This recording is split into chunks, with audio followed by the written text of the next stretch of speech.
मंजिल है दूर अब निकलना पड़ेगा, थके रुके बिन ही चलना पड़ेगा।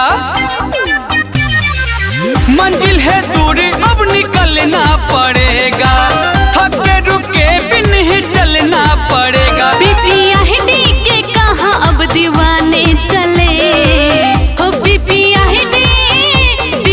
हिडी के कहाँ अब दीवाने चले।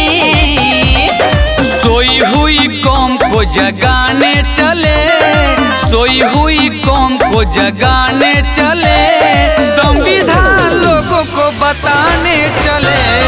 सोई हुई कौम को जगाने चले, संविधान लोगों को बताने चले।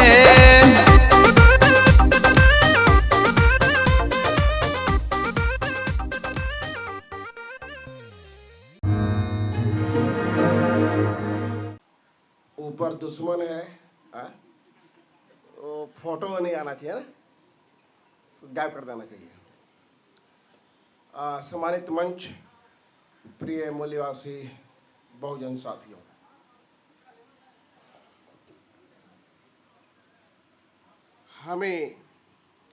हमें राशन नहीं शासन चाहिए। हमें राशन नहीं शासन चाहिए। पटना से दिल्ली तक सिंहासन चाहिए। बहुत हो गया झूठा आश्वासन, बहुत हो गया झूठा आश्वासन। अब साहू, फूले, बिरसा, जगदेव और अंबेडकर का भारत चाहिए। इन्हें भाषण वाले बारिश, क्या संजोग है।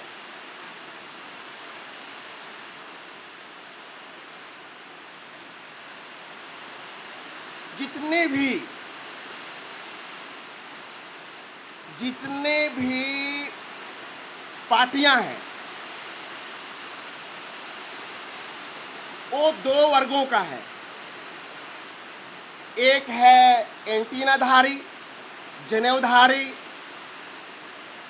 दो वर्ग जन्म लेने वाला 10% वालों का, एक है 90% वालों का।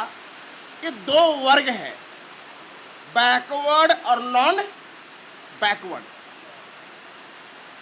और बैकवर्ड जिसकी आबादी 90% है, जो मूल निवासी है, वो 10 पर निर्भर है।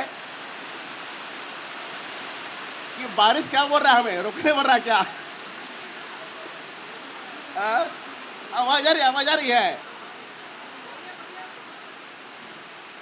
तो ये जो 10% के ऊपर जो निर्भर है 90% के लोग, पार्टियां, उस संदर्भ में एक शायर ने कहा है, एक शायर ने बड़ा सटीक बात कहा है कि गैर परों पर उड़ सकते हो हद से हद दीवारों तक। गैर परों पर उड़ सकते हो हद से हद दीवारों तक, खुले अंबर में वही उड़ेंगे जिसका खुद का पर होगा, इसका खुद का पर होगा। 90% आबादी रखने वाली तमाम पार्टियों का अपना खुद का पर नहीं है। और पर जो पंख है ये दो होता है। प्रकृति ने पक्षी को दो पर है ना, दो डैना है ना, लेफ्ट और। अगर एक ही डैना हो तो उड़ेगा क्या? तो पॉलिटिकल पार्टी रूपी पक्षी को दो डैना होना चाहिए, एक डैना पॉलिटिकल, दूसरा नॉन पॉलिटिकल। पूरे 90% जितनी पार्टियां हैं हमारे समाज की, वो सिंगल हैंड है। एक डैना है, दूसरा डैना ब्राह्मणों के लेता उधार, और लेता उधार करता सुधार। तो दुश्मन के डैने से, दुश्मन के परों से आप दीवार पे उड़ सकते हैं, मंत्री संतरी मुख्यमंत्री बन सकते हैं, लेकिन शासक और सत्ता आपके हाथ में आने वाली नहीं है। आज भी 90% बैकवर्ड समाज की, खासकर बिहार में, लालू प्रसाद जी का मात्र 5 साल ठीक रहा। बाकी के सभी साल जो है उनके नाम पर सरकार रही, सत्ता दुबे चौबे के हाथ में बैकडोर से रहा है। और नीतीश के मतलब जहां नीति फिनिश वही नीतीश।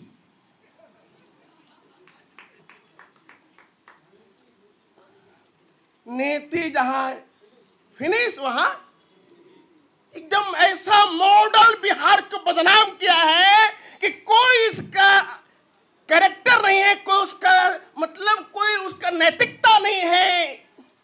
जिन्हें मिले माल उन्हें छाड़ो। आगे आगे आप सोचिएगा। जिस कौम का राजा नहीं वो कौम ताजा नहीं। 90% बैकवर्ड क्लास के लोग शादी होने के बाद, 1-2 बच्चा होने के बाद उसके चेहरे पर ताजगी नहीं रहता। समस्या वाला कैसेटवा डेली बजते रहता है। कितनों शैम्पू से नहाओ, अंदर का टेंशन आपको चेहरे पर दिखता है। तो जिस कौम का राजा नहीं वो कौम ताजा नहीं। और 10% वाले गजब का तान, अजब का मुस्कान, और 85 वाले का क्या हाल चाल है, ठीक है भाई, घिस घास के चल रहा है। तो ये जो मूल्यवासी के राज है कौन लाएगा? तो शायर ने कहा कि गर जिंदा हो, गर जिंदा हो तो जिंदगी की जीत पर यकीन कर। तो जिंदा तो सबको ये लग रहा है भाई, ऐसा सोई मरे हुए हैं। लेकिन शायर ने डिफिनेशन दिया है जिंदा कौन है। जिंदा वो है जो जिंदगी में जीत पर यकीन करता है। जो जीते हुए हार जाता है वो जिंदा होके जिंदा नहीं है। तो शायर ने कहा अगर जिंदा हो तो जिंदगी की जीत पर यकीन कर, और हो कहीं स्वर्ग तो उतार ला जमीन पर। तो ये पीपीआईडी जिंदा लोगों की पार्टी है। और जिंदा लोग वही हैं जो जिंदगी के हर क्षण, हर पल जिंदगी को जीतते हैं। चुनाव जितना जितना नहीं है, वो तो एक जितना है।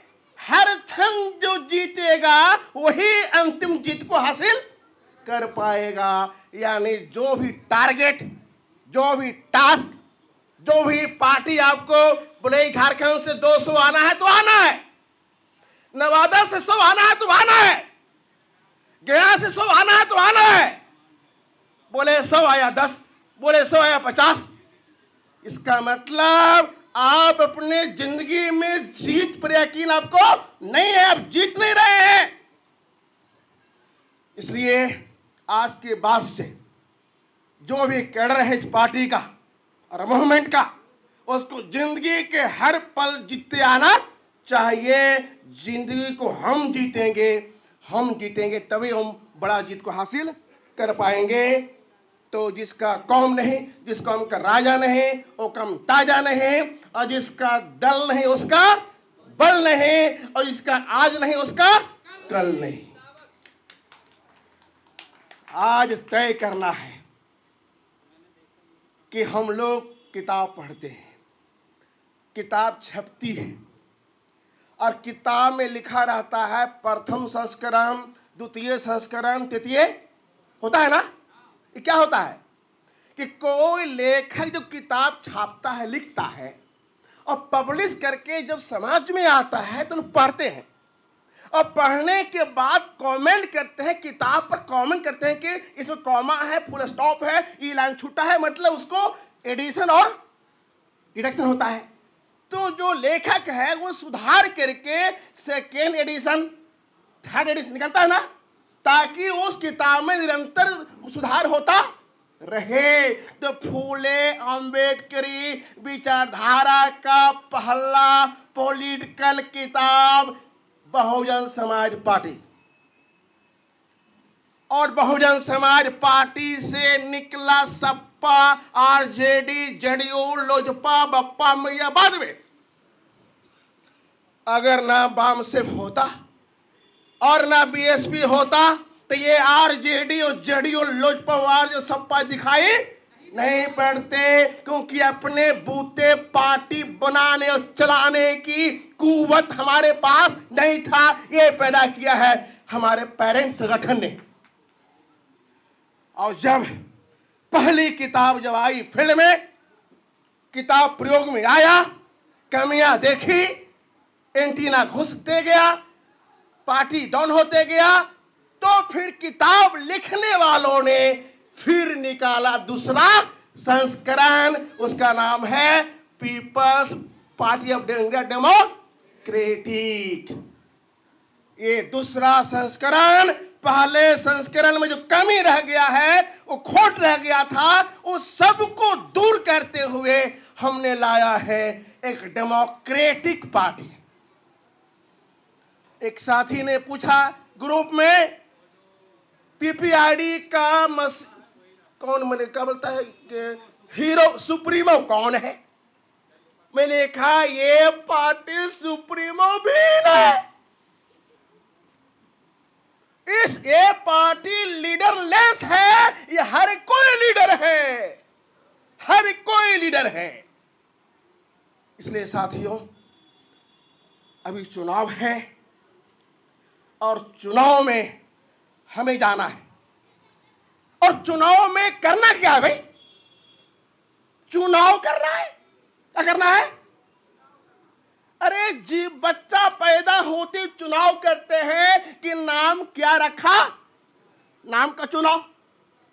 स्कूल में गए, स्कूल का चुनाव, कौन सा स्कूल में पढ़ेगा उसका चुनाव, साइंस कॉमर्स पढ़ेगा उसका चुनाव। यानी जीवन के हर क्षेत्र में चुनते हैं आप, चुनाव करते हैं, ताकि आप मिस नहीं करते। मात्र राजनीतिक चुनाव में हम दिमाग को ब्राह्मणों के पास, पार्टी हेड कमांड के पास रख देते हैं कि भैया जो लालू कहतीन वही हम करते, जो नीतीश कहतीन वही हम, बस महीना में 2,000 रुपया मिल जाते, आराम से मैया योजना, बप्पा योजना, बहन योजना, बप्पा योजना, साला योजना है कोई। इसलिए साथियों, सबसे पहले चुनाव पार्टी का चुनाव पहले, बाद में कैंडिडेट का। पार्टी बढ़िया अगर है, कैंडिडेट दोयम दर्जा का भी है तो वो सही हो जाएगा। और पार्टी गलत है और आदमी ईमानदार है तो वो ईमानदार भी बेईमान हो जाएगा। पहला चुनाव पार्टी का। कैसे? ओ पार्टी मूल्यवासी वर्गीय होना चाहिए, लोकतांत्रिक होना चाहिए और एंटीना मुक्त होना चाहिए। फिर उम्मीदवार का। इसलिए साथियों, बहुत सा बातें नारा में आ गई है। जो नारा हमने आपको दिलाया है, जो लगाए हैं, वो नारे को, उस नारा को आप समाज में ले जाइए और इसके बाद जाने के बाद तुरंत काम पर लग जाइए।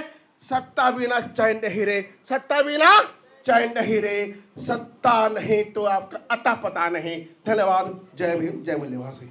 MNT न्यूज नेटवर्क को सब्सक्राइब करें, लाइक और फॉलो करना ना भूलें। साथ ही बेल आइकॉन दबाकर जन जागृति की मुहिम में जुड़े रहें।